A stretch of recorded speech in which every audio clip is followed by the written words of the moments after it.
It's your two favorite tall Caucasians, everyone. My name is Jesse Friedman, also known as the Thunderstick, alongside the one and only Jacob Franklin, also known as Faj, Father Overlord Jacob. Jacob, are you okay over there? You broke me, Jesse. I broke you.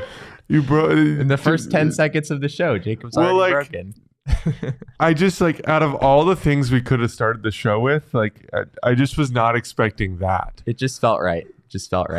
Welcome in to the PHNX D-Back show, brought to you by the DraftKings Sportsbook app, America's #1 sportsbook app. I am very excited to be joined by the one and only Faj today. I want to give a shout out, however, to Derek Montilla, who is not with us today because his father, Jose, passed away this morning. Very, very sad news, not just for Derek, but for all of us here at PHNX. Safe to say we enjoy having Derek around. We do. We know that his incredible personality is, the work of a lot of different people around him, and Jose was certainly a part of that. So sort of a somber day for us here at PHNX. Yeah, we definitely wish Derek nothing but the best right now. I mean, obviously this is never easy for anybody to go through. So thoughts and prayers with Derek, and hopefully he's able to come back, hang out with us once again after he goes through this with his family. Yeah. So best to him for sure. Shout out to Derek Montilla. We're going to go ahead and talk about some MLB postseason here. Jacob, me and Derek have talked about our World Series predictions. We have yet to hear your World Series predictions. Derek yesterday came out very, very bold. He said Houston Astros in 4. So bold. Very bold. I said Houston Astros in 6. What do you got? Astros in 5. I'll split the difference there. Okay. I'll split the difference. Look, the Phillies have been fun to watch in the postseason, but I just don't think anybody's as good as the Houston Astros. They're pretty damn good. If you didn't know, you mean the team with a 0.82 bullpen ERA in the postseason is pretty good. Yeah. Not even just the pitching, but they have people named Jordan Alvarez, Alex Bregman. Their offense is okay too. All sorts of stuff Justin Verlander. Yeah. In case you didn't know, in case this is the first time you've ever watched baseball, I think the Astros are a pretty safe bet. Yeah, that they probably are. There are 2 hilarious tweets that are out there. Lee, I don't know if we have this ready to go just yet, but yes, here they are. So these tweets were put out back in 2019, Jacob, and they perfectly predict what has happened over the last 2 years. Both of these tweets say, wow, they're World Series predictions over a 10-year span. Both of them, tweeted in 2019, correctly predicted the Dodgers winning in 2020 and the Atlanta Braves winning in 2021. And in 2022, one of these tweets says Astros, one of these tweets says Phillies. Jacob, this is wild. Yeah, one of them is going to be correct, obviously. But I don't think either of them are going to get all of them correct. You don't think they're going to be right for 10 straight years? No, both of them are missing the D-backs for the last 5 years of those. Yes, the D-backs will certainly run the table from 2025 to 2029. Yeah, if anyone doesn't have that, they can't possibly be right. I'm a little bit inclined to side, just based on these predictions, I'm a little bit inclined to side with the Phillies guy, just because he didn't predict the Washington Nationals to win the World Series in 2024, which seems like a bit of a bold take. I mean, I believe Elijah in Green big MVP turnarounds. Season in a few years. Yeah, I mean, he's coming out of high school. I don't know if you're expecting Elijah Green to make an impact in the next 2 years. But anyway, they probably forgot that Juan Soto is going to get traded at some point in there. Yeah, they probably didn't factor in that his contract would be up by 2024, and they would probably trade him because they would be a very, very bad baseball team at that point anyway. But yeah, we're looking forward to this World Series starting on Friday. Jacob, it's still a very long wait. We talked about this yesterday as well. It's still only Tuesday. There will not be World Series baseball for 3 more days. So, keep up the fight, everyone. We're almost there to our first game of the World Series. Do you have any fun plans when baseball's over? We talked. What do you do? What do you like? This was a mailbag question yesterday. Yeah, I just imagine Jesse's a little hermit, and he just recludes into his little space. I feel so attacked right now until March or April, because you're so right, and it's terrifying. I do find way. I mean, I feel like in Arizona, you can kind of work your way around it because you've got the fall league going until mid-November. You've got pitchers and catchers reporting locally in early February, and you've got the holidays to kind of bridge the gap, right? We've got Thanksgiving coming up, then we have Christmas, and then before you know it, pitchers and catchers are reporting. So yes, I am a hermit for a period of time, but it's only about 2 or 3 months, Jacob. It's really not that bad. Do you celebrate pitchers and catchers reporting like it's a holiday? I think opening day is more the holiday. Like pitchers and catchers reporting it's exciting, but it's not anywhere on the level of what opening day is, in my personal opinion. I think opening day should be a national holiday. Saul, can we get a holiday for opening day? Sure. Heck yeah. Saul says yes. All right, it's official.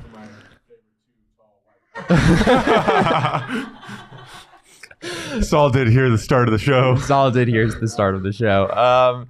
So we're going to do a little spying on our exes here because there's only one remaining former Diamondback in the postseason. And do you know who it is, Jacob? Ooh. He's on the Phillies. He's on the... Not on the Astros. It's not... Infielder, middle infielder. Mm. Played for the Diamondbacks in 2016. Didi Gregorius is not a Philly. No, he's not a Philly anymore, No. is he?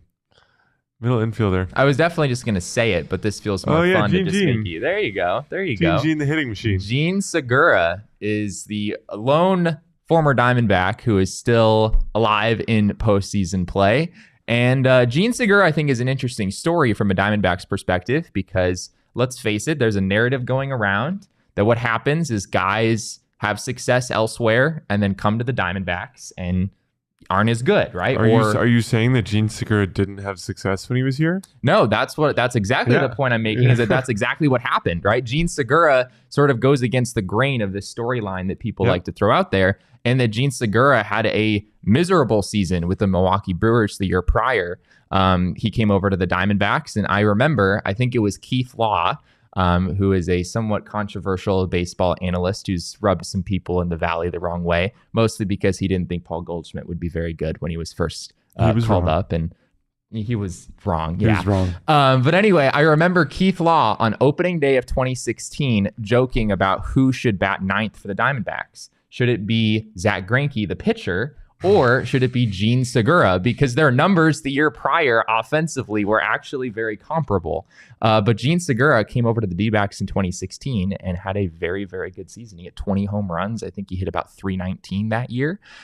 So it's sort of a story that we haven't heard much in the Valley, right? A guy who really did his best in Arizona and has continued to be good. He's good. Yeah, he's continued to be good after leaving the Diamondbacks, but I don't think he has had a season as good as that 2016 year that he had in Arizona. And I don't know if he ever will have a season like that again. It was very, very good what he was able to do in Arizona. I remember being fairly confident every time he came up to the plate that he was going to find his way on base somehow. And obviously that was true. Like, I'm pretty sure he hit, 320, somewhere around there? He hit 319. Yeah. 20 home runs, 64 RBIs. He had 203 hits that year.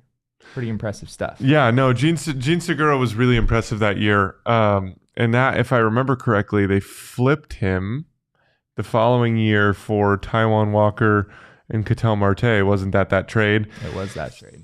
Taijuan Walker would be nice to have still. However, that trade to me has always been tough at times because Mitch Haniger, if he can stay healthy, is pretty dang good at hitting the baseball. Yeah. Like, he hasn't really stayed healthy. No, but, that's the stipulation, right? So Gene Segura and Mitch Haniger, like, you look at that trade in hindsight, you're like, well, we got Ketel Marte, but the last year or so that doesn't look so great. But I always liked watching Gene. I've always had a proclivity for watching guys that just seem to find their way on base, and that's why I'm super excited about some of the youth that they have right now, because a lot of those guys, like, they have a little bit of pop, but they are pretty talented when it comes to finding their way on base. Gene was one of those guys.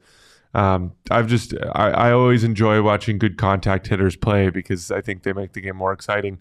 I've even since he's left the Diamondbacks organization, he's been pretty fun to watch. Mitch Haniger is a free agent this winter. Diamondbacks certainly don't have enough outfielders, so that feels like a fit, right? I'm okay.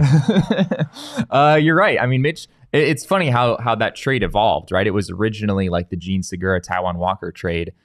When in hindsight, Mitch Haniger and Ketel Marte have arguably been the most valuable players to come out of there. Taijuan Walker has bounced back nicely after having Tommy John surgery as well. We won't go down that rabbit hole too far because it's going to make people angry. But you guys should do a show this offseason where you analyze every single trade in Diamondbacks history. I wrote an article last offseason about every trade that Mike Hazen has made. So I'm talking every trade. Every trade in Diamondbacks history? Oh my gosh. In one podcast? In one podcast. Wow. Leah, can you produce that? We're going to be here for hours. Poor Leah is not going to like us that day. I'm sick that day. Sorry. Can't blame her. Dusty Baker is the manager of the Houston Astros and is sort of a likable guy, right? I like Dusty Baker. I think a lot of people like Dusty Baker. And it sets up this interesting situation where everyone kind of wants to hate on the Astros this weekend. And yet Dusty Baker's like kind of a chill dude who's never won a World Series. I believe he has the most wins by any manager in Major League history who has not won a World Series. That's a crazy fact. He won the NL pennant. He did. With the San Francisco Giants back in 2002, I believe. And then, of course, he's done it with the Astros in the past as well, just last year. But this season, he has another shot at possibly winning a World Series. Jacob, do you think it gives you, are you more inclined to root for the Astros at all? Because Dusty Baker is their manager and has a pretty good reputation around the league. No. Okay. Enough said, huh? No. I'm going to root for the Phillies. I don't really like either team, if we're being honest, but I think the Phillies are more fun to watch at times. Like Astros games, as fun as Astros fans probably find Astros games, because I just like, as a casual viewer, it just feels like most of their games are 7-0 because they can hit, they can pitch. Yeah. The other team can't do much of either. And they're just kind of built for the postseason too, right? I mean, there's a reason that they've represented the American League in the World Series several times over the last few years, because they're just built for the postseason. Their bullpen, as we've seen, as we talked about earlier, 0.82 ERA in the playoffs so far. And they also haven't lost a game in the postseason, which we haven't mentioned yet today. The Astros are undefeated up until this point, which I don't believe that's ever happened. I don't believe a team has ever gone a full 11-0 since they added the extra round to the postseason. So the Astros have a chance to potentially make some history in that regard. But I just wanted to check. I think Dusty Baker's a likable guy. He is. And he so is, for sure. If there is a reason to root for the Houston Astros, I think Dusty Baker is probably one of the main ones. For sure.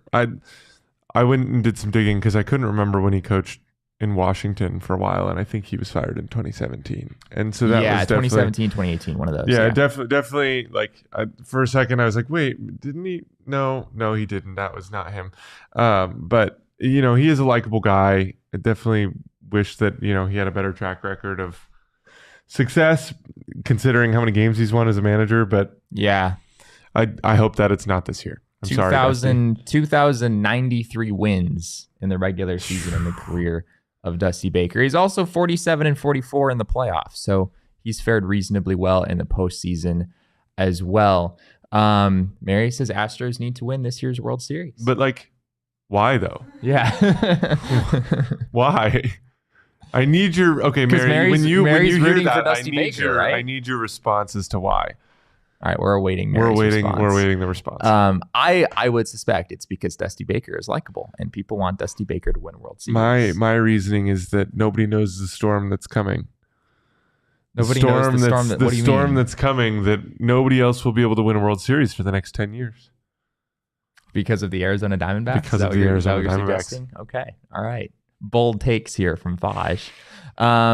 Mary says because they have been mocked that their 2017 World Series was won fraudulently. Okay, yeah, that's a fair point.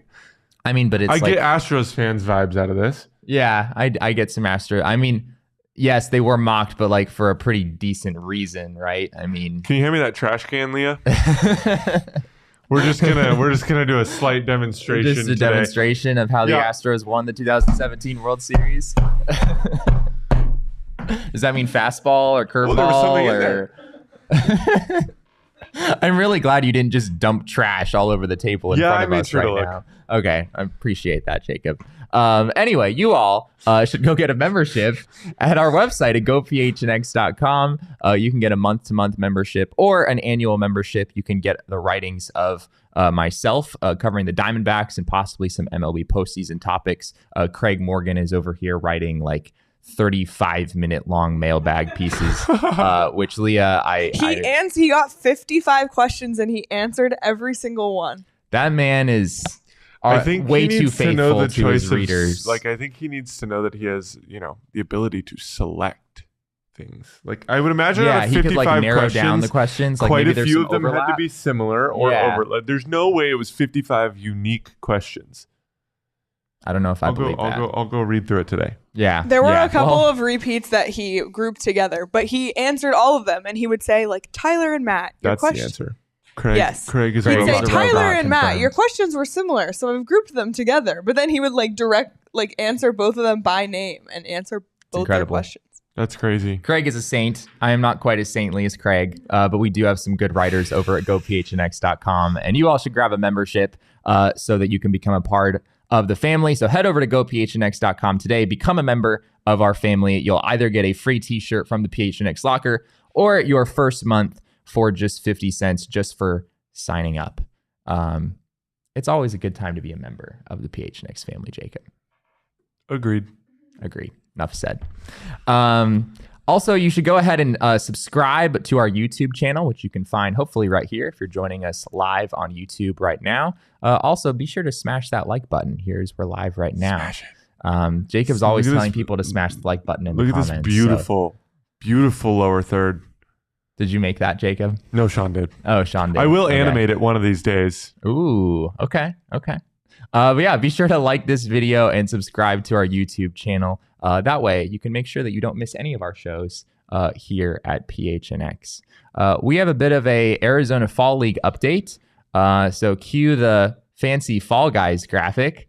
There it is. But I'm not a Fall Guy. Oh, you're not a Fall Guy. It's all right. You can fill in just for today. Jacob will allow it. We have some sort of unfortunate news, though. Today is not a particularly happy update in the world of the Arizona Fall League, because Jordan Lawlar's Arizona Fall League season is over. He was hit by a pitch on Friday, and it hit his shoulder, his left shoulder, the exact same shoulder that he had surgery on almost instantly when he became a member of the D-backs organization last year. So, Jacob, I believe this is your first time hearing this news. Why can't the Diamondbacks have nice things, right? That's the natural reaction to this. Yeah, I mean, this is really unfortunate news. I don't know what the typical recovery time on something like this is. So it sounds like it'll be 6 to 8 weeks. That's what Josh Barfield said. So at the end of the day, this doesn't really matter. He lost out on what, 20 at bats? Yeah, he has like 30 at bats up to this point, something like that. So in the Arizona Fall League, you've got a day off every week, maybe 2 days off in some weeks, and you're not playing in every game anyway. So it's not like there's tons of at-bats here that Jordan Lawlar's missing out on.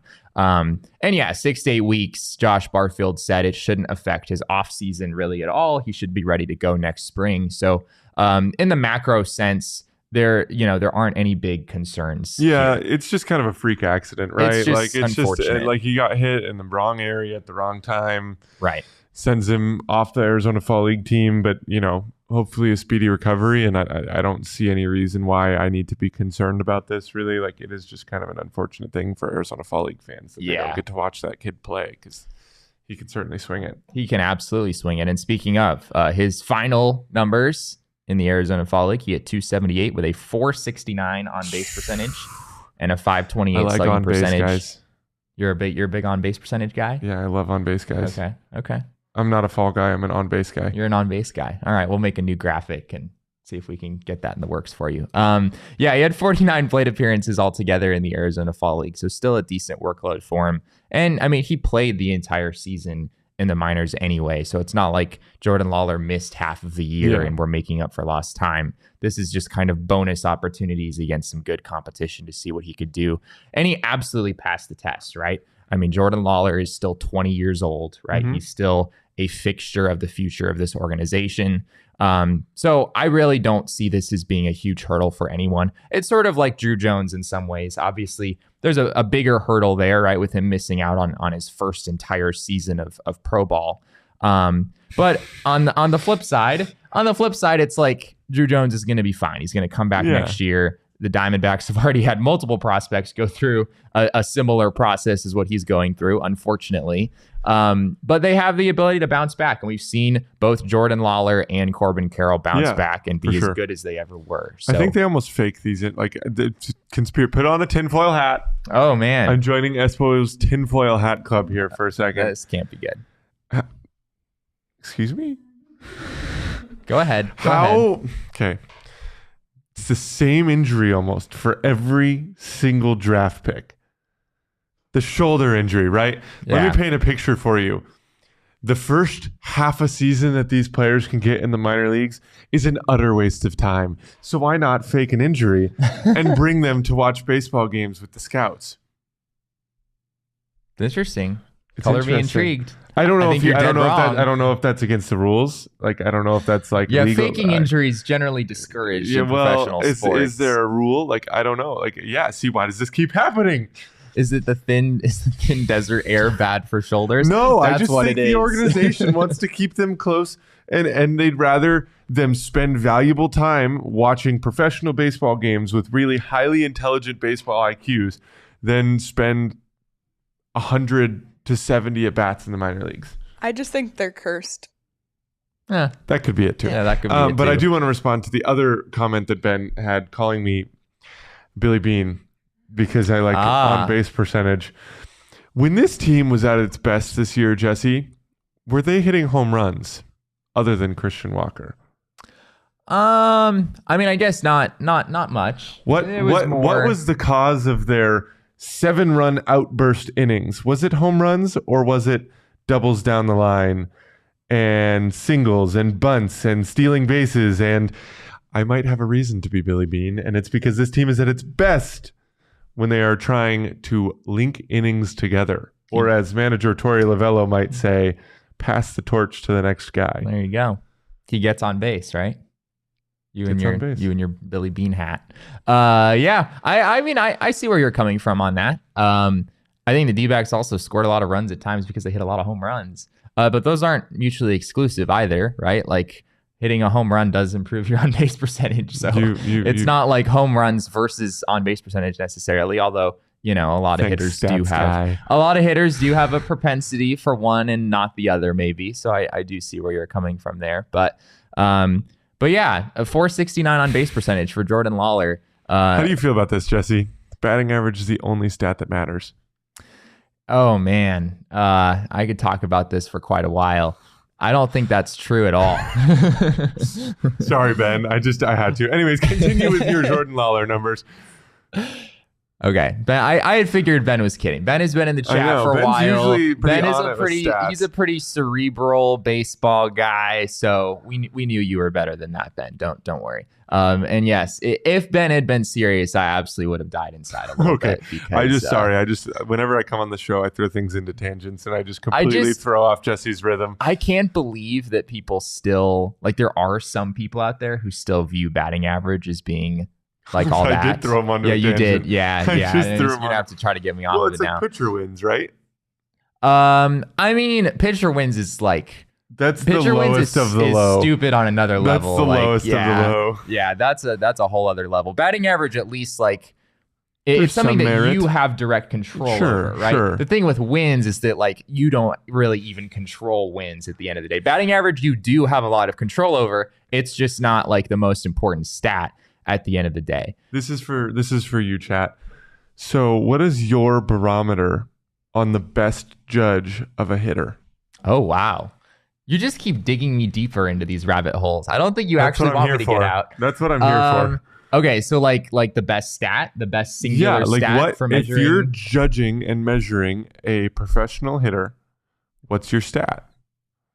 I can only pick one, huh? You can only pick one. If you must, I'll give you 3. Okay.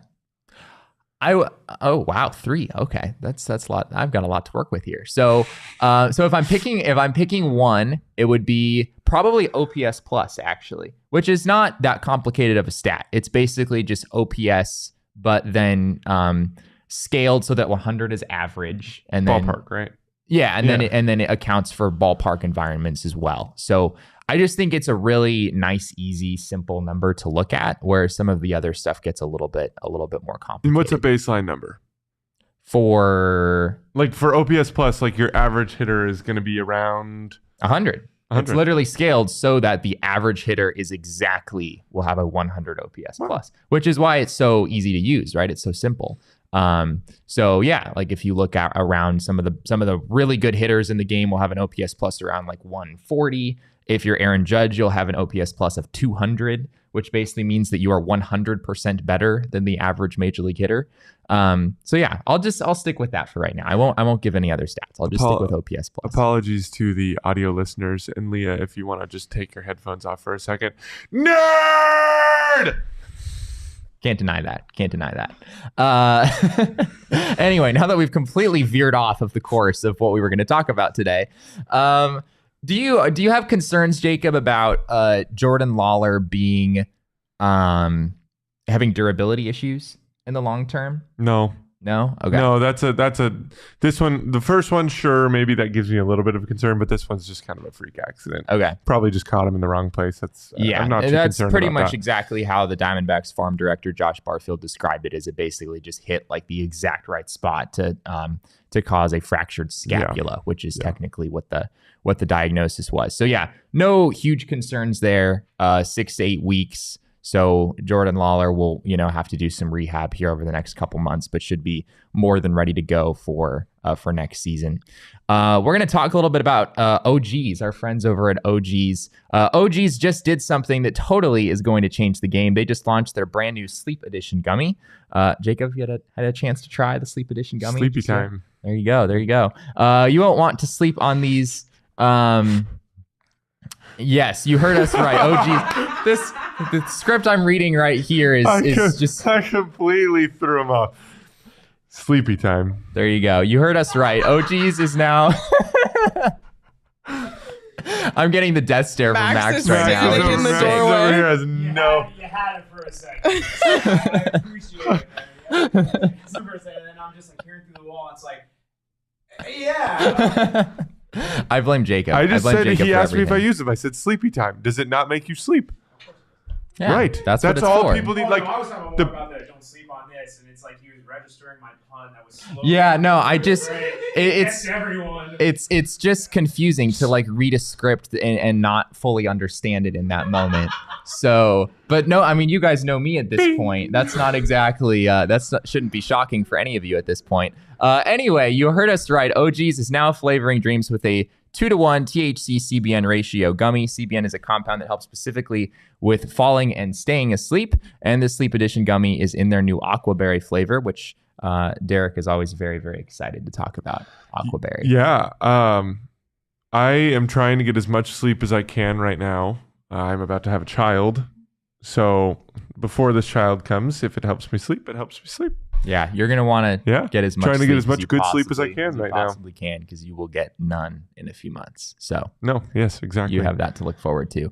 We highly recommend you check out OGs online at ogsbrands.com and on Instagram at ogsbrands. You can also find their products at your local dispensary. Must be 21 years or older to purchase. What did Josh say? Jacob is wearing glasses. Jesse is not. Jesse's wearing super dope hat. Jacob is not. Jacob equals nerd. Jesse equals Chad. Checkmate. I love it, Josh. Here we go. Okay, now I'm putting on I have my own glasses literally sitting here. Finish the disclaimer. Oh, man. These are... Do you ever clean your lenses? I do. Oh, man. These are just like cloudy. They're not even that strong of a prescription. There's zero prescription. There's like a quarter of a prescription in one of the eyes. I just feel like I'm looking through a cloud right now. Anyway, I'm about to move into a new house. Thank you. And you should finish the disclaimer for the last one. I kind of cut did. you off. I said must be 21 years or older to purchase. There you go. Yeah, I already said it. I'm about to move into a new house, everyone, and I will undoubtedly be checking out our friends over at More Furniture. See if I have entirely too much space, so I'm going to need a whole lot of things in order to fill said space, and More Furniture is hopefully going to play a role in that. You can spruce up your home during More Furniture's fall sale at morefurniture.com. Plus, you'll receive a $100 gift card for every $1,000 you spend. Fall Guys, fall sale. Ooh. More Furniture, fall sale. Fall Guys, fall sale. There we go. Fall Classic. Fall Baseball. Fall League. Fall League. Oh my gosh. Full circle. Full circle. Amazing. We have an update on Caleb Smith to share with all of you as well. The Diamondbacks left-handed pitcher who suffered a pretty significant injury at the very end of last season. Not ideal in any sense whatsoever. But we did hear just yesterday, this is a report from Nick Pecoro, who writes over at the Arizona Republic. He wrote that left-hander Caleb Smith suffered a tear in his elbow ligament, but has opted not to undergo Tommy John surgery, according to General Manager Mike Hazen. Hazen did also acknowledge that it has to play into the decision of whether to tender a contract with Caleb Smith this winter or whether not to. I think Caleb Smith is due to make roughly $2 million in arbitration. And so the Diamondbacks have a choice to make as to whether they want to bring him back, given, these injury concerns, or if they want to just let him go. So really unfortunate. More than anything, I just feel for Caleb Smith, having that happen literally. I want to say it was the last day of the season that happened, where Caleb Smith was removed from the game with that injury. And it is a ligament tear. It's a pretty significant issue. So realistically, this might mean the end of Caleb Smith's Diamondbacks career. They're certainly going to know more about the medical details than we will as of right now. So maybe they have some optimism that he could rehab and get back and still pitch next year. But it's a really sad ending to his 2022 season for sure. The more intriguing storyline for me is this feels like a little bit of a trend that any elbow injuries in the D-backs organization, it seems like they're not getting Tommy John surgery. I mean, you look at Luke Weaver a couple times. Yeah. You look at Zach Gallen had a little bit of a problem. Yeah, Zach Gallen in 2020. I don't know if that's 2021. I don't know if that's an organizational thing or if it's just that they feel like they've lucked out and haven't had that point where it gets so bad where they have to go through the surgery instead of letting them just rehab. Yeah, it's tough. I mean, I think one thing that's important to recognize is that if you're a major league pitcher, chances are your UCL is not in perfect condition, right?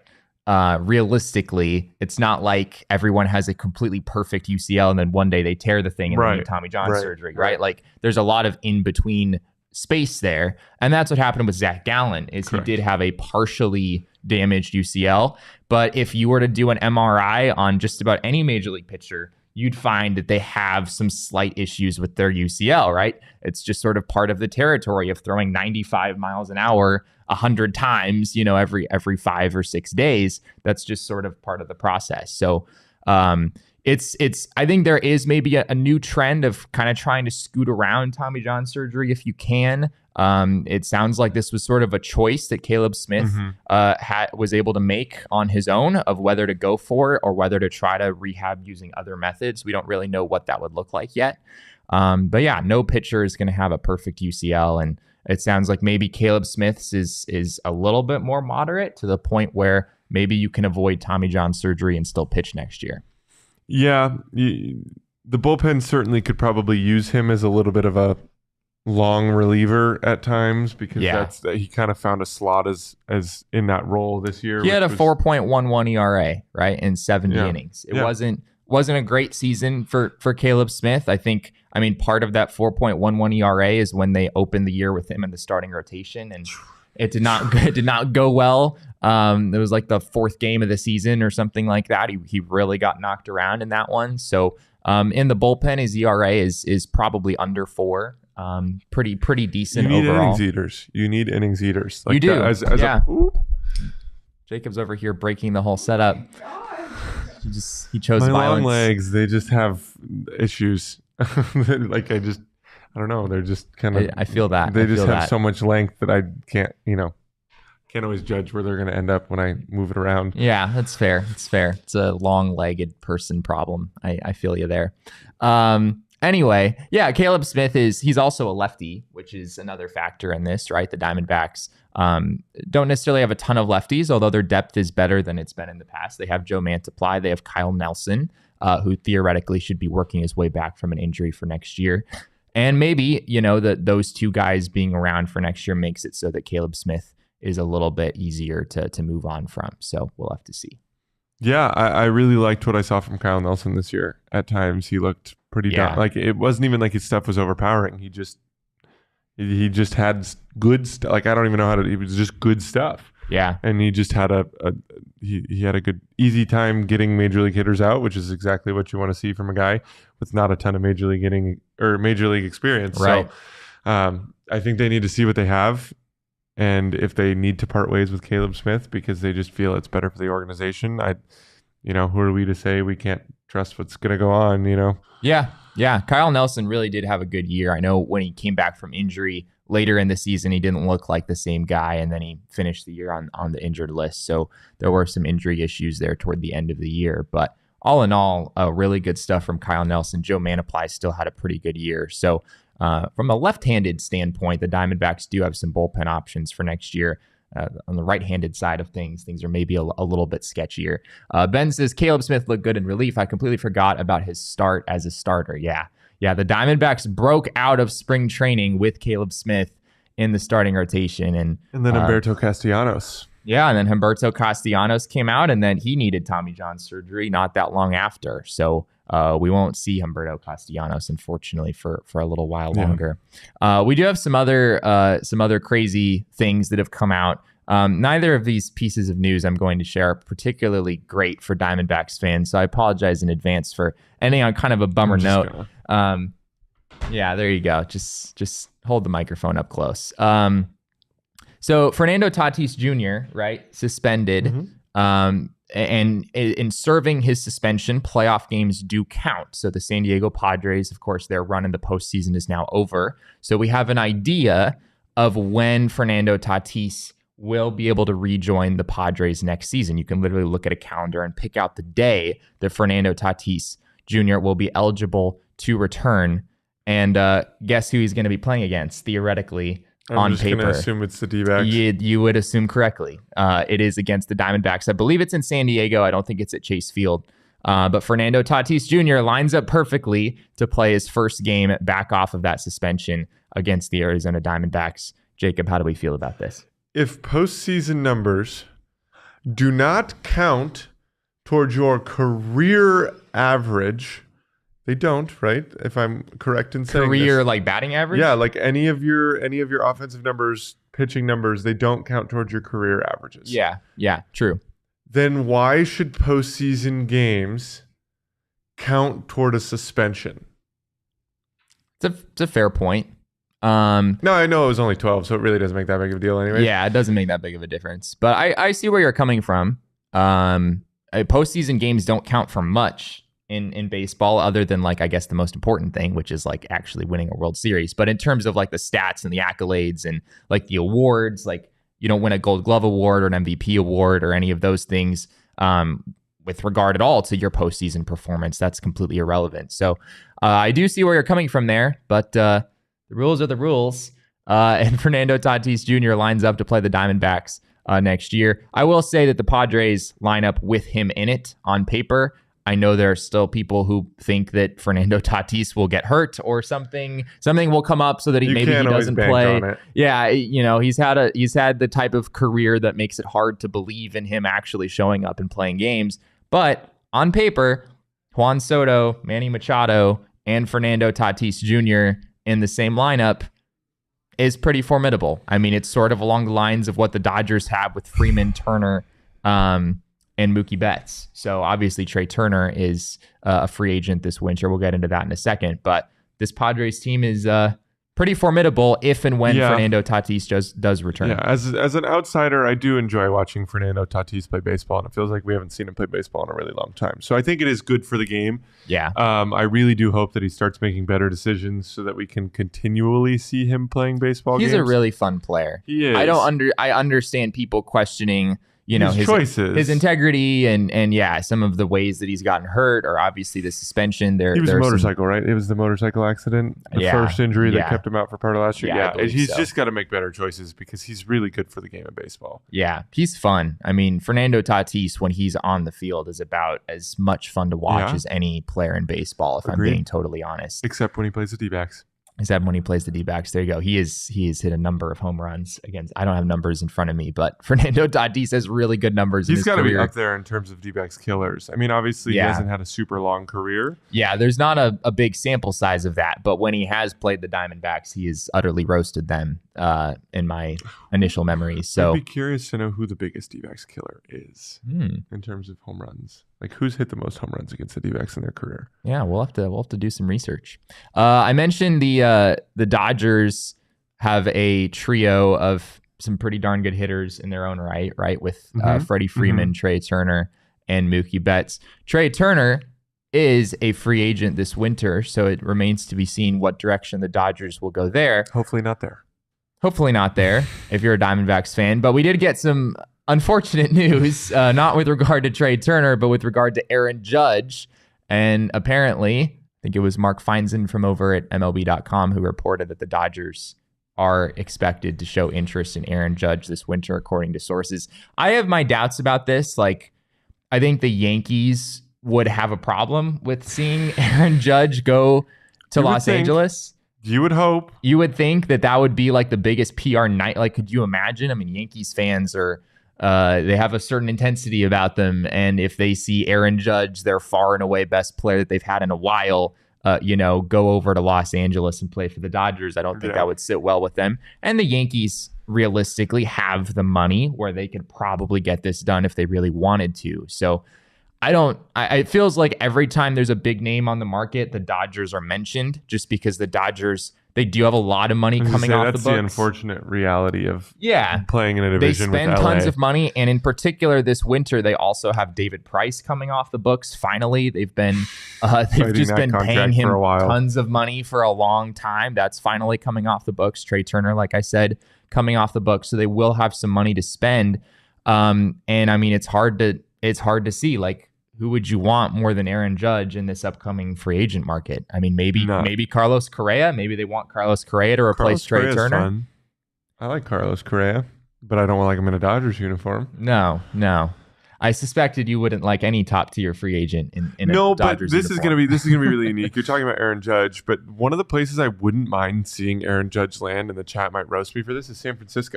I know it's another divisional team.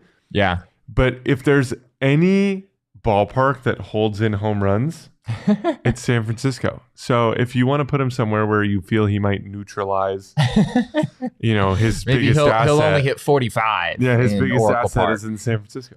Yeah.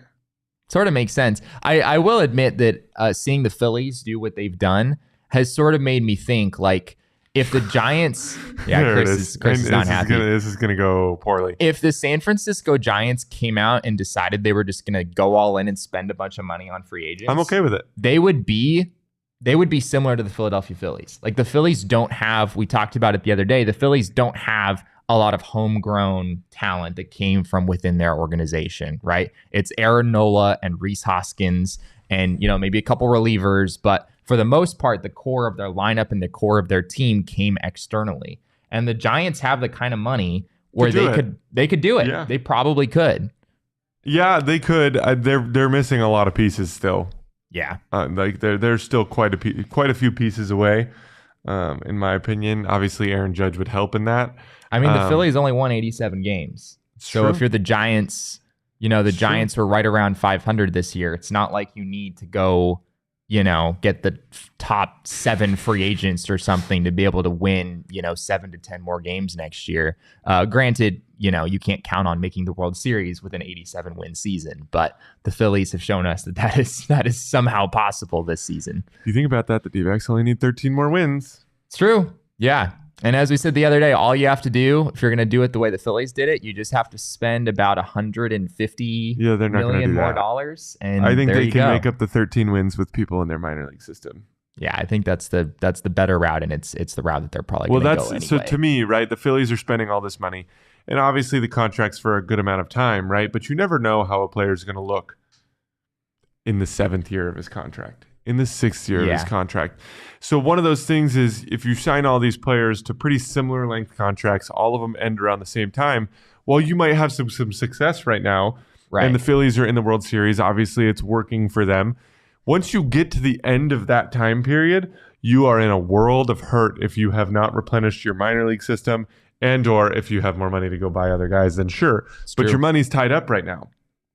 Your money's tied up in a lot of those contracts. And so when that money all of a sudden is out and all of your contracts expire, you're looking at 3-4 years of just being bad again. Yeah. Like the way that, and everybody doesn't like to say this, obviously LA buys a bunch of their players, but at times they have shown a great, like they've been good for 10, 11, 12 years. The Dodgers are at just times brilliant with how they use their assets. Right. It's not just that they have a lot of money to spend. Right. They've shown they have the ability to home grow talent better than any other organization at times. Yeah. So like you have to do a little bit of both. And while the D-backs might not have the ability to spend with the rest of Major League Baseball, what they can do is build for long-term success by continuing to draft smart, draft efficiently, and they've seen a lot of success doing that out of the players that they've drafted recently. And if they continue to do that, there's no reason that they shouldn't have continued success. Yeah. I mean, that's what Mike Hazen's been talking about for years, is trying to build something where they can come back year after year and win. You know, they were a playoff team in 2017. They were a playoff team in 2011. They were a playoff team in 2007. But there have been these pretty large gaps in between postseason appearances throughout pretty much the entire history of the Diamondbacks. This obviously predates Mike Hazen, but it's something they're trying to figure out how to get right. And I think, you know, building through the farm system, you know, continuing to draft as you described. It's the right way to do it. It's the right way to do it. That's the way Tampa Bay has been successful recently as well. Yeah. And it just seems like so you mentioned those playoff runs, right? 2001, they bought that team. I don't think there's anybody denying that fact. That no, they bought that baseball team, and they traded for it, paid dearly for it in the years following, yes, with all these deferred contracts and things. Yes, and so then you look at 2000. So like I'm not counting 2001. You look at 2007, you look at 2011, and you look at 2017. Those singular instances, it feels like 2007. You have Justin Upton. Right. Yeah. Was he called Justin up? Upton was called up, but he wasn't particularly good. Like he wasn't a big part of that team. But the 2017 was wild because they were outscored by like 50 runs, and yet they won 90 games that year. Yeah. So that's just a weird instance for me. 2011, you have Paul Goldschmidt. Yeah, and you have Ian Kennedy suddenly becoming an ace, and Daniel Hudson throwing like 240 innings with a 3.5 ERA. The stars kind of aligned in both of those seasons. So that's kind of the thing, right? They all align, and those regimes got super excited about what they saw in that year, that they went and leveraged everything that they had built to try and repeat the years following. Right. So like 2017, you're coming off quite possibly one of the worst seasons you've seen. Yeah. 2016 was great for Gene Segura and pretty rough for everyone else. And the goalie was good that year. Included watching Dansby Swanson get traded True. For Shelby Miller. Please don't hurt me, chat, for saying that, because Shelby Miller had quite possibly one of the worst seasons in Diamondbacks history. And Zach Greinke wasn't particularly good in that season either in 2016. No. So that flipped around when Torrey came along in 2017. Right. And it still felt like at that point it was like, oh, hey, like we might actually have something going here. Let's leverage a little bit of what we have to go buy something else. Yeah. And so it's at this point, I hope that if they make the postseason next year, or even show a sign of coming close to the postseason next year, they do not repeat history, and they actually keep this core of players intact and don't try and compete with some of the high-level, high-spending teams. Yeah. Yeah, it's true. The D-backs have had a trend of like, you know, there's a season that comes where the stars kind of align and they get all excited about it, and then they make some moves that they regret as a result. That's not the way forward for this team, and I think Mike Hazen knows that. I don't think that's at all part of his plan. the D-backs need to find a way to win sustainably and win consistently, and that's something that they've really struggled to do. We're basically just doing like a full history of the Diamondbacks franchise at this point. We talked earlier about our predictions for the World Series. Maybe you want to place some bets about what you think the outcome of the World Series will be. I've got Astros in 6. Jacob said he has Astros in 5. Derek is crazy and says Astros in 4, going undefeated through the entire postseason. But the DraftKings Sportsbook app is the place to go to place all of your bets. New customers can make any $500 NBA moneyline bet and get $200 if your team wins. You can also boost your winnings up to 100% with DraftKings stepped-up same-game parlays. It's simple. Download the DraftKings Sportsbook app. Use promo code PHNX. That's promo code PHNX on the DraftKings Sportsbook app. Minimum age and eligibility restrictions apply. See show notes for details. Jacob, we are one day away from being at Four Peaks, which is always an exciting time for us here at PHNX. We broadcast all of our shows from the Four Peaks 8th Street Pub on the last Wednesday of every month. So we're excited to be out there tomorrow. We hope that all of you will come out and join us and come and say hi. We've got some pretty cool events in the works with our friends at Four Peaks, so stay tuned for more information. There is not much time left to enjoy spooky season out at the 8th Street Pub. I have yet to experience that myself. Maybe I'll get that opportunity at some point this week. Don't miss out on the Haunted Brewery tours at Four Peaks Monday through Wednesday, 2 tours per night. Must be 21 or older. Enjoy responsibly. Jacob, have you done the Haunted Brewery tour? I did. I yet? went on the first one. I did indeed witness Saul running across the room. Was Saul? So Leah also was everyone running across the room? Nope. Are we just picking on Saul? Nope. Kirsten also ran a couple times. Yeah, a couple times. Kirsten slapped me, but not on my arm. Kirsten, I'm pretty sure, broke Owen's cup at one point too. She hit Owen's beer cup. That was in the first 5 seconds. Interesting. No, Saul. So Saul, just for Saul's defense here, the thing he ran from was the most unplanned thing in the entire. It was not planned. It was just a normal brewery noise that just happened to come with the perfect timing, because he was telling. I won't give away what they tell on the you got to go see it for yourself. But He was telling a story about something that they were seeing, and then all of a sudden it went dead silent, and then one of their pressurized things went off, and Saul booked it to the back end of the group. So it wasn't even part of the actual No, it was exhibit. not part of the actual exhibit. That's incredible. That just makes the story that much better. Anyway, we would love to see you at Four Peaks.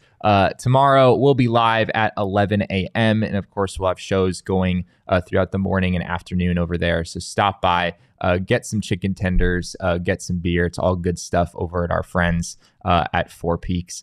That is all that we have here on this Tuesday. Your 2 favorite tall Caucasians. It's been an honor. It's been a weird show. I feel like. You just throw me off my rhythm, Jacob. I don't know how else to describe it. There's been some highs and there's been some lows. There's been some highs and some lows, but we appreciate you being here with us through it all. Be sure to give us a follow on Twitter. You can find me personally at Jesse N. Friedman. You can find Jacob at Jacob_Franklin4. Correct. Right? Nailed it. Very proud of that.